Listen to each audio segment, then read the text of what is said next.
వాల్తెర వీరే జరుగుతున్నప్పుడు వంశీ గారు నా దగ్గరికి వచ్చి డైరెక్ట్గా అడిగిన ఒకటి మాట, నీ సినిమా రిజల్ట్తో నాకు సంబంధం లేదు, నేను బాలయ్యబాబు గారితో సినిమా చేయాలి అని స్టార్ట్ చేశారు. అక్కడి నుంచి ఎప్పుడు కలిసినా బాలయ్యబాబు గారి గురించి మాట్లాడుకుంటూ ఉండేవాళ్ళం. సినిమా రిలీజ్ అయిపోయింది. తర్వాత మళ్ళీ బాలకృష్ణ గారితో ఓ రోజు మీటింగ్ అని చెప్పారు వంశీ.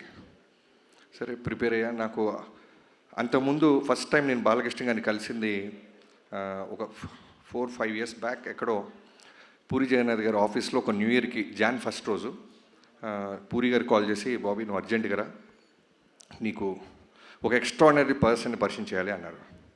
పేరు చెప్పలా. నేను చాలా ఉత్సాహంగా కార్ వేసుకొని వెళ్ళిపోయాను. న్యూ ఇయర్ రోజు పైకి వెళ్ళేసరికి సడన్గా ఒక వ్యక్తి చాలా సింపుల్గా కూర్చొని చాలా నార్మల్గా క్యాజువల్గా మాట్లాడుతూ అందరినీ నవ్విస్తున్నారు. అక్కడ చూస్తే బాలయ్యబాబు గారు. నాకు గుండెల్లో డంగ్ డంగ్ డంగ్ డంగ్ అని వెళ్ళి కూర్చున్నాను. చాలా కూల్గా మాట్లాడారు.